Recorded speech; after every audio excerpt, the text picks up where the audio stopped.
செந்தமிழை காப்பதற்கு சேனை ஒன்று தேவை. பெருஞ்சேனை ஒன்று தேவைன்னு தமிழை காக்க முழக்கம் கேட்டதும் ஓடி வந்த இந்தி பெண்ணே கேள், நீ தேடி வந்த கோழையுள்ள நாடிதல்லவே என்று தமிழ்நாட்டிலே வீதிகளில் இறங்கி போராடி தன்னுடைய உயிரையும் தந்து தாய் தமிழை காத்து நாம் எல்லோரும் இன்னும் தமிழராய் தன்மான உணர்வோடு தலை நிமிர்ந்து நடைபோட காரணமான மொழிப்போர் தியாகிகளுக்கு வீர வணக்கம். வீழ்வது நாமாக இருப்பினும் வாழ்வது தமிழாக இருக்கட்டும். உடல் மண்ணுக்கு உயிர் தமிழுக்கு என்று வாழ்ந்து மறைந்த மொழிப்போர் மறவர்களுக்கு வீர வணக்கம்.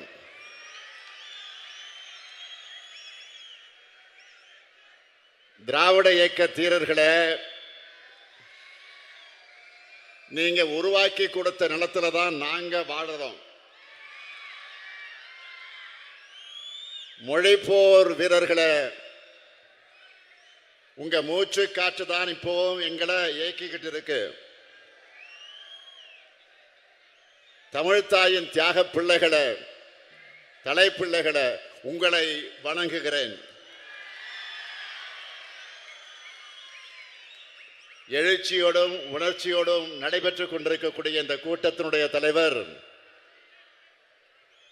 ஆற்றல் மிகு மாவட்ட செயலாளர் சட்டமன்ற உறுப்பினர் சுந்தர் அவர்களே,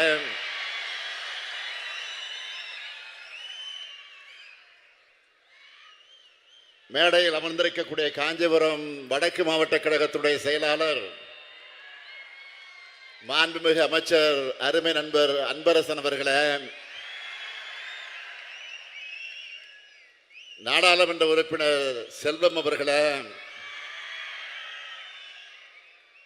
சட்டமன்ற உறுப்பினர் எழிலரசன் அவர்களே, வணக்கத்திற்குரிய மேயர் மகாலட்சுமி யுவராஜ் அவர்களே, மற்றும் இயக்கத்தினுடைய முன்னோடிகளை, மாவட்ட மாநகர கழக நிர்வாகிகளை, ஒன்றிய நகர பகுதி பேரூர் உள்ளிட்ட கழக அமைப்புகளின் நிர்வாகிகளை, கிளைக்கழக வார்டு கழகத்தினுடைய செயலாளர்களை,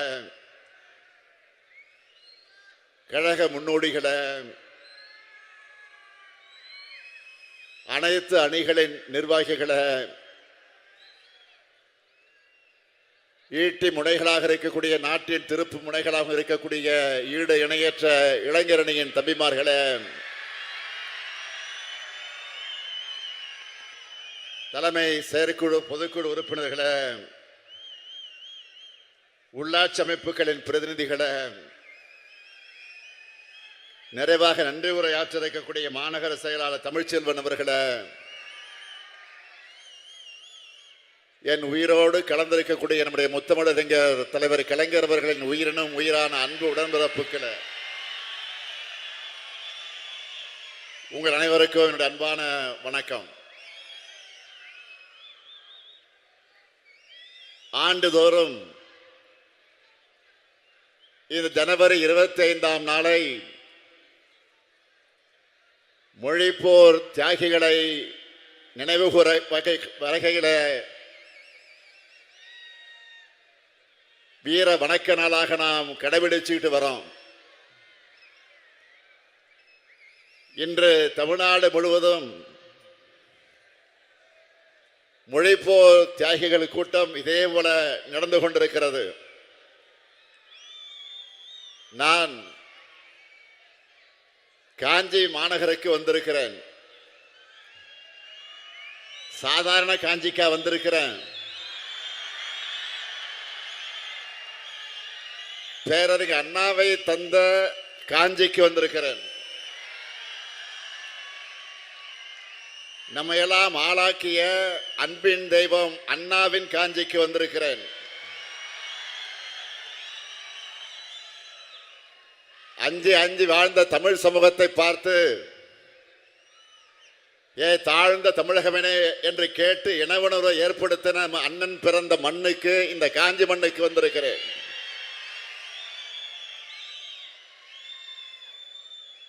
வரலாற்றில் எத்தனையோ தலைவர்கள் உண்டு. அதில் அண்ணாவை பார்த்தா எனக்கு சில நேரம் பொறாமையா இருக்கும். ஏன் தெரியுமா? பெரியாரை போல குருவும் கலைஞரை போன்ற ஒரு சிஷியனும் கிடைச்ச ஒரே தலைவர் பேரறிஞர் அண்ணா தான்.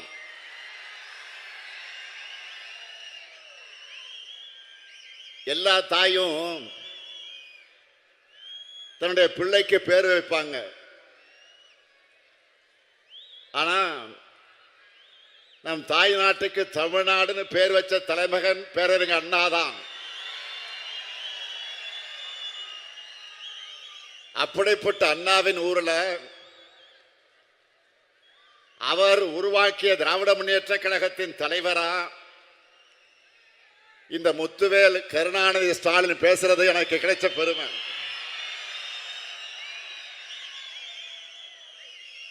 மிக மிக உணர்ச்சி மயமான மனநிலையில இங்க உங்க முன்னால நான் நின்றுகிட்டு இருக்கேன். என்னோட அரசியல் பயணத்துக்கு எத்தனையோ உந்து சக்திகள் இருக்கலாம். ஆனா எல்லாவற்றுக்கும் சிகரம் வச்சது போல இருந்த உந்து சக்தி எதுன்னு கேட்டா அது இந்த காஞ்சி நகரம் தான். என்னுடைய 13 வயசுல கோபாலபுரம் இளைஞர் திமுக அமைப்பை ஏற்படுத்தி பல நிகழ்ச்சிகளை நான் நடத்தி கொண்டிருந்தது எல்லாருக்கும் தெரிஞ்சதுதான்.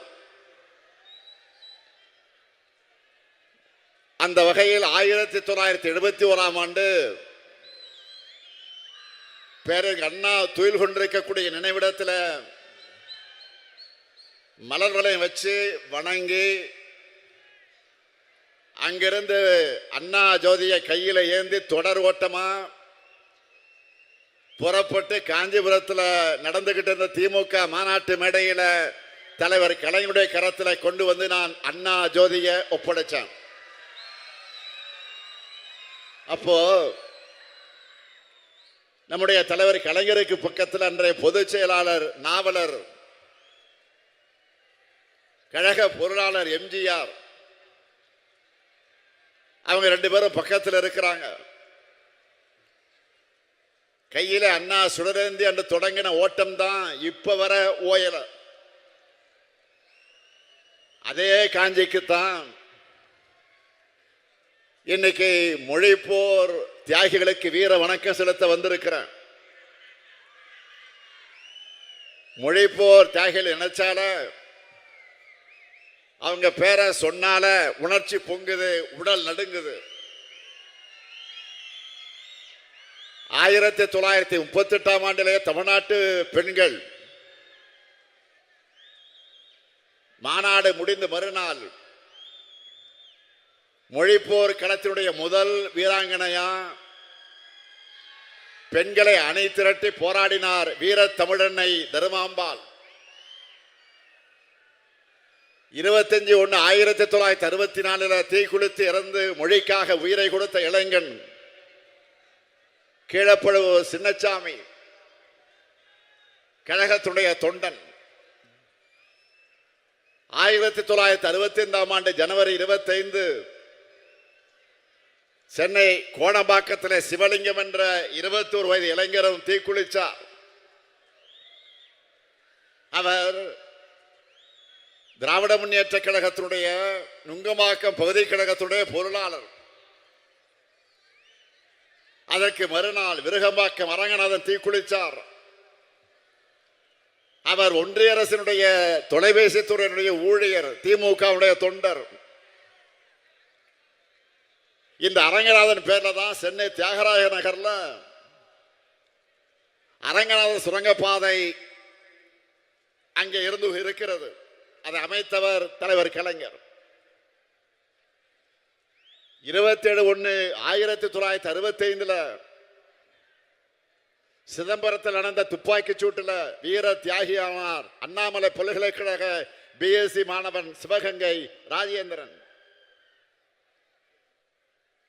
18 வயசேயான அந்த மாவீரனுக்கு அண்ணாமலை பல்கலைக்கழக வாசல்ல சிலை அமைக்கப்பட்டிருக்கு. அந்த சிலையை திறந்து வைத்தவர் தலைவர் கலைஞர். கோவை பிஎஸ்சி பொறியியல் கல்லூரியுடைய மாணவனாக பீளமேடு தண்டபாணி 1965 பிப்ரவரியில் நஞ்சுண்டு இறந்தார். விஷத்தை அறிந்து இறந்திருக்கிறார். அதே பிப்ரவரி மாதம் சத்தியமங்கலம் முத்து என்ற திமுக தொண்டர் தீக்குளிச்சார். ஐயம்பாளையம் ஆசிரியர் வீரப்பன் 11/2/1965 தீக்குளிச்சார். திமுகவை சேர்ந்த இவர் அந்த பகுதியில் இளைஞர் மன்றத்தை நடத்தினவர். கீரனூரை சேர்ந்த முத்து 1965 பிப்ரவரி மாதம் நஞ்சுண்டு இறந்து போனார். 22 வயதான விராலிமலை சண்முகம் என்கின்ற திமுக தொண்டர் 25/1/1965 விஷத்தை அறிந்து இறந்து போயிருக்கிறார். அவர் ஒரு மளிகை கடையினுடைய ஊழியர். திருச்சி பாலக்கரையில் 16 கோடி ரூபாய் மதிப்பீட்டிலே கட்டப்பட்டிருக்கக்கூடிய பாலத்திற்கு கீழப்பழுவ சின்னசாமி விராலிமலை சண்முகம் ஆகியோர் நினைவா சின்னசாமி சண்முகம் பாலம்னு பெயர் சூட்டினார் தலைவர் கலைஞர் அவர்கள். இவங்க எல்லாருக்கும் மொழிப்போர் தியாகிகள் மணிமண்டபங்களை அமைச்சிருக்கிறோம். சென்னையில் இருக்கக்கூடிய மிக முக்கிய கட்டடங்கள்ல ஒன்றுக்கு தியாகிகளான தாளமுத்து நடராஜன் ஆகிய இருவர் பெயரையும் சூட்டினார் தலைவர் கலைஞர். இன்றைக்கு காலையில கூட நான் நேரடியாக சென்று அந்த கட்டிடத்தில் புதிதாக அமைக்கப்பட்டிருக்கக்கூடிய தாளமுத்து நடராஜன் சிலைகளை திறந்து வச்சுட்டு தான் இந்த நிகழ்ச்சிக்கு வந்திருக்கிறேன். இவர்கள்தான் தமிழ் தாயினுடைய தலைப்பிள்ளைகள், தியாகத்தீர திருவுருவங்கள். மொழியை காக்க போராடின நம்ம கழகம் ஆட்சி அமைச்சதும்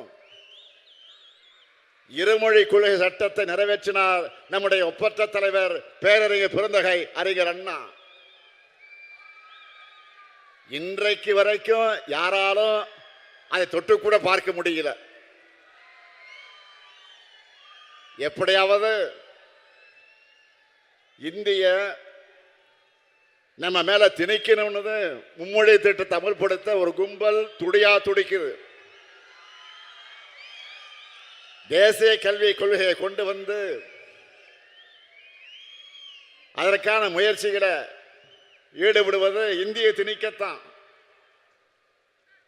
நேரடியா திணிக்க முடியலன்னு பள்ளி பல்கலைக்கழகம் மூலமா திணிக்க முயற்சி பண்றாங்க.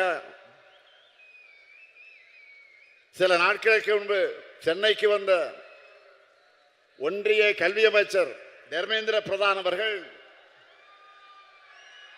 நமக்கு மொழி பாடம் எடுத்துட்டு போயிருக்கிறார். எல்கேஜி பையன் பேராசிரியருக்கு பாடம் எடுக்கிற மாதிரி இருக்கு அவருடைய செயல்பாடு. தமிழ்நாட்டுக்குள்ள இந்தியை திணிப்ப அனுமதிக்க மாட்டோம்னு சொன்ன காரணத்துக்காக நமக்கு தர வேண்டிய 3458 கோடி ரூபாய் நிதியை தராம இருக்கக்கூடியவர் தான் இந்த பிரதான். 3000 5000 ஏன் 10,000 கோடி கொடுத்தாலும் மும்மொழி திட்டத்தை ஏற்க மாட்டோம்னு சொன்னவன் தான். 3000 5000 10,000 கோடி கொடுத்தாலும் மும்மொழி திட்டத்தை ஏற்க மாட்டோம்னு சொன்னவன் தான் இந்த முத்துவேல் கருணாநிதி ஸ்டாலின். பணத்தையும் அதிகாரத்தையும் காட்டி மிரட்டினா நாங்க பணிஞ்சு போக நாம என்ன அடிமைகளா? அண்ணா, கலைஞர் போன்ற தமிழ் போராளிகளுடைய பரம்பரையில் வந்தவர்கள் நாம். அது மட்டுமல்ல, மொழிப்போர் வீரர்களான நடராஜன், தாளமுத்து, ராஜேந்திரன் போன்றவர்களுடைய கொள்கை உணர்ச்சி எனக்குள்ள ஓடுற காரணத்தினால தான் நான் அப்படி சொன்னேன். 1938 இந்திய திணிப்புக்கு எதிராக நாம போராடி கொண்டிருக்கிறோம். இந்தி என்பது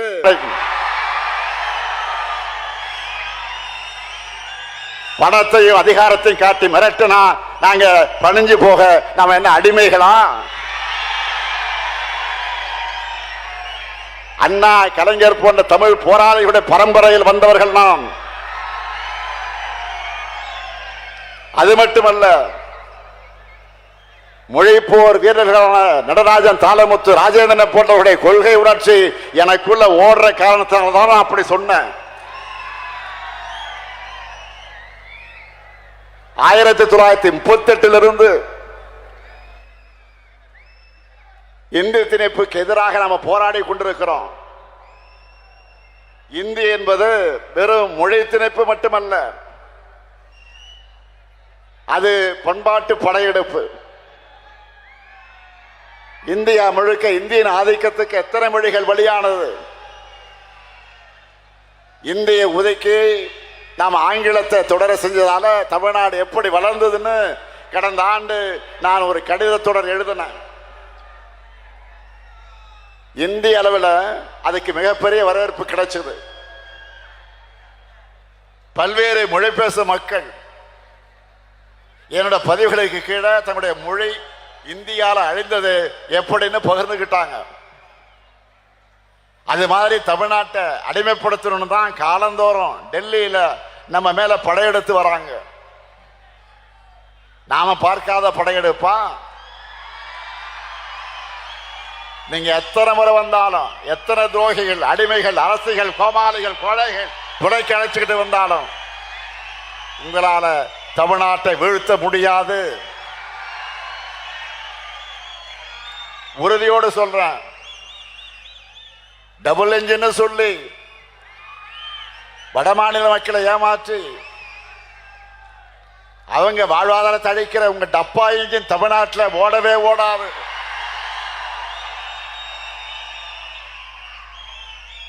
ரெண்டாயிரத்தி 21 பெற்ற தோல்வியிலிருந்து எந்த பாடமும் கத்துக்காம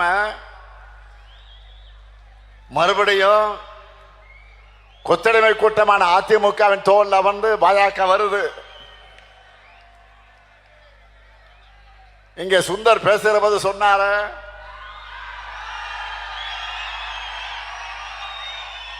நேற்று முன்தினம் மாண்புமிகு பிரதமர்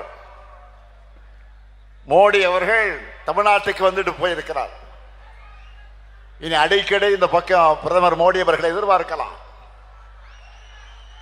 தேர்தல் சீசன் வந்துட்டா போதும்,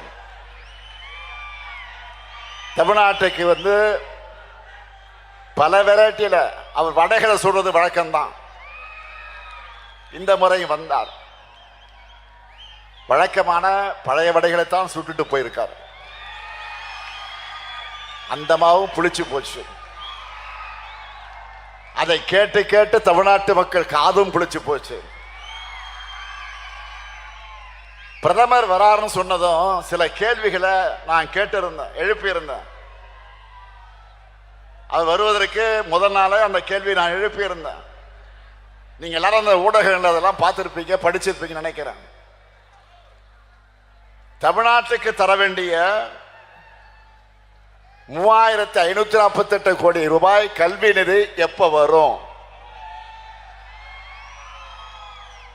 தொகுதி மறுவரையில தமிழ்நாட்டின் தொகுதி அளவு குறைக்கப்படாத என்ற உறுதிமொழி உங்க வாயிலிருந்து எப்ப வரும்? பாஜகவின் முகவர் போல செயல்படுகிற ஆளுநருடைய அராஜகம் எப்ப முடிவுக்கு வரும்? ஒன்றிய பாஜக அரசிடமிருந்து தமிழுக்குரிய ஒதுக்கீடு, நிதி ஒதுக்கீடு எப்போ வரும்?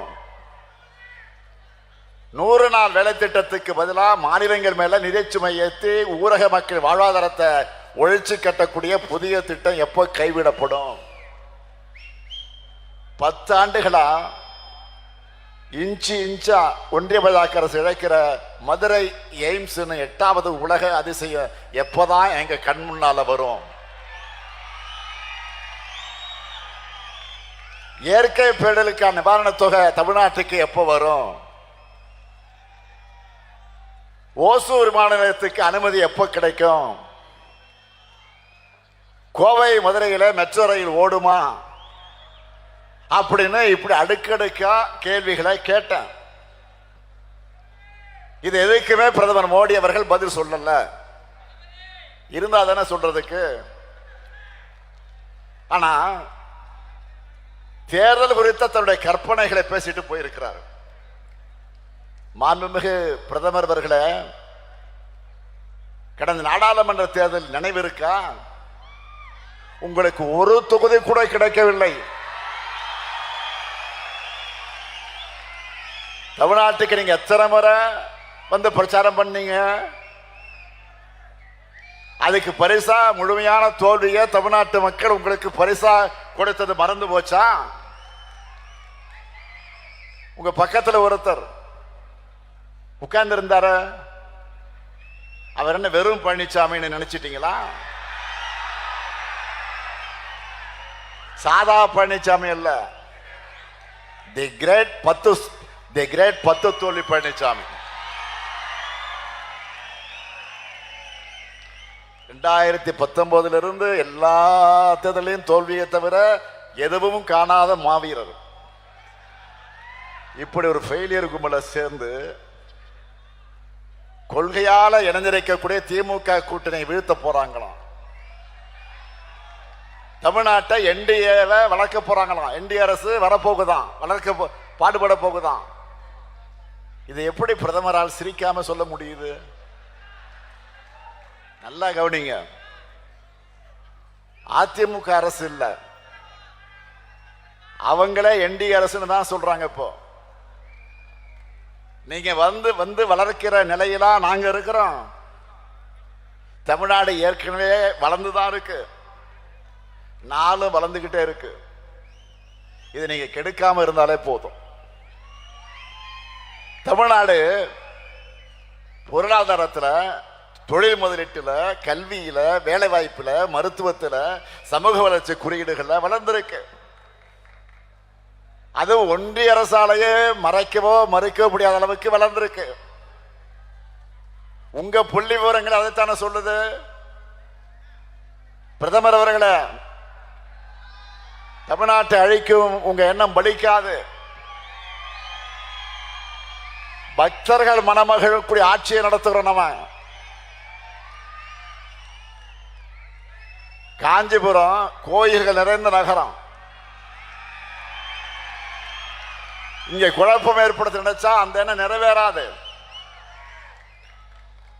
நாடும் நாட்டு மக்கள் அமைதியாக வாழுகிற இந்த நிலை சிலருக்கு பிடிக்கல. ஏன் நாட்டினுடைய பிரதமரை இந்த நோக்கம் கொண்டவராக இருப்பது அவர் வகிக்கக்கூடிய பதவிக்கு அழகல்ல. தமிழ்நாட்டில் போதை மருந்து நடமாட்டம் அதிகமாயிடுச்சுன்னு பொத்தாம் பொதுவா பிரதமர் பதவியிலிருந்து அவர் பேசிவிட்டு செல்வது சரியல்ல. நாடு முழுக்க கடந்த 5 ஆண்டுகள்ல துறைமுகங்கள் வழியா கடத்தப்பட்ட 11,311 கோடி ரூபாய் அளவிலான போதைப் பொருள் பிடிபட்டிருக்குன்னு ஒன்றிய அரசு தெரிவிச்சிருக்கு. அதுல பெரும்பாலானவை குஜராத் மற்றும் மகாராஷ்டிரா மாநில துறைமுகங்கள் தான் சிக்கி இருக்கு. இந்த மாநிலங்களை யார் ஆட்சி செய்யறாங்க? திமுகவா? இல்லையே, உங்க ஆட்சி தான் நடக்குது. டபுள் இன்ஜின் சொல்ற டப்பா இன்ஜின் தானே ஓடுதுங்க.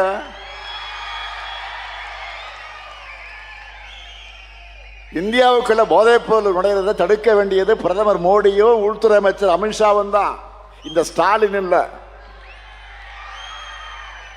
மகாராஷ்டிராவில் போய் பேச வேண்டியதை மதுராந்தகத்தில் வந்து பேசிட்டு போறது நியாயமா?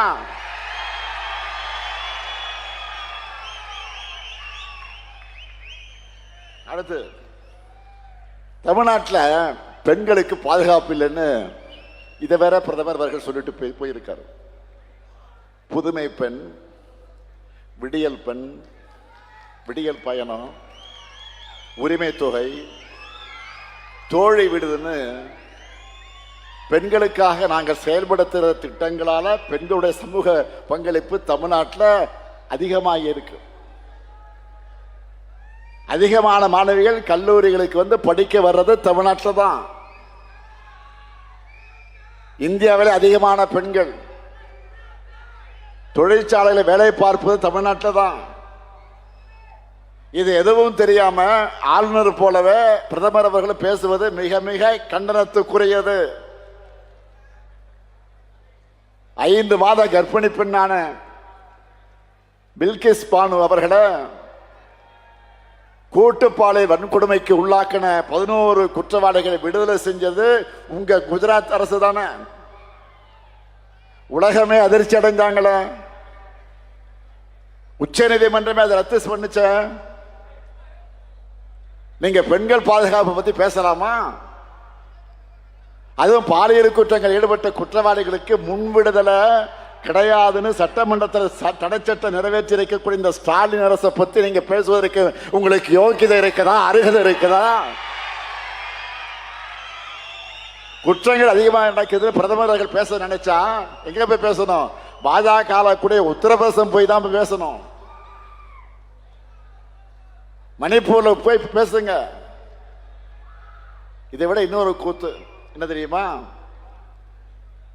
ஜெயலலிதா ஆட்சியில குற்றமே நடக்கலன்னு சொல்லி அதிமுக தொண்டர்களையும் பிரதமர் ஏமாத்த பார்த்திருக்கிறார். குஜராத் மோடியா இந்த லேடியான்னு தமிழ்நாட்டில் ஊர் ஊரா போய் அம்மையார் ஜெயலலிதா கேட்டாங்க தெரியுமா? அதெல்லாம் மறந்துடுச்சா? இந்தியாவிலே அதிமுக அரசு தான் ஊழல் அதிகம் நடக்கக்கூடிய அரசுன்னு நீங்களும் உள்துறை அமைச்சர் அமித்ஷா அவர்களும் பேசினதான் ஞாபகம் இருக்கா? இது எல்லாத்தையும் நீங்க ஒருவேளை மறந்திருக்கலாம், தமிழ்நாட்டு மக்கள் மறக்க மாட்டாங்க. வழக்கம் போல இந்த தேர்தலையும் பாஜகவுக்கு என்ன செய்யணுமோ அதை சிறப்பா செஞ்சு அனுப்பத்தான் போறாங்க.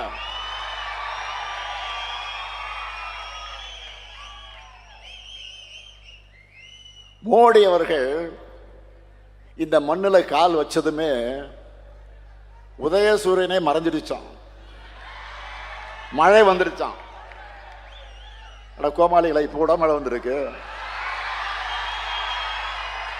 சொல்றது யாரு? நம்ம பழனிசாமி,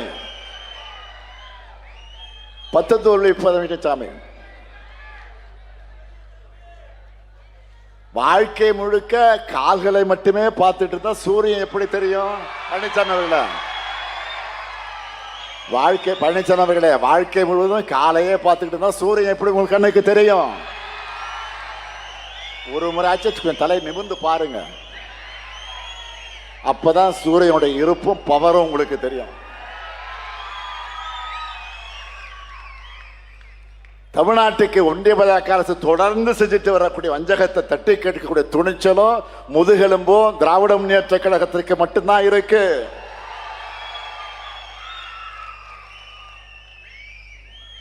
சிபிஐ, அமலாக்கத்துறை போன்ற பேரை கேட்டால ஓடி ஓடுகிற கோழைகள் தமிழ்நாட்டோட உரிமைகளை எப்படி காப்பாற்றுவாங்க?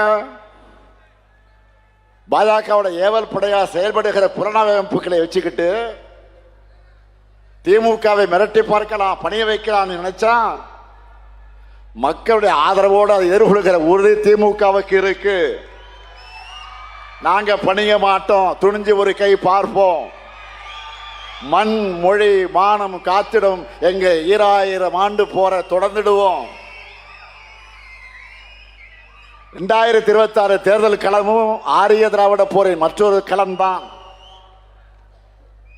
தமிழ் பண்பாட்டு அழிக்க நினைக்கிற அரசியல் எதிரிகளையும் அந்த எதிரிகளின் கூலி பாட்டாளாகி இருக்கக்கூடிய அடிமைகளை எதிர்கொண்டு வெற்றியை உறுதி செய்யக்கூடிய களம்தான் இந்த களம்.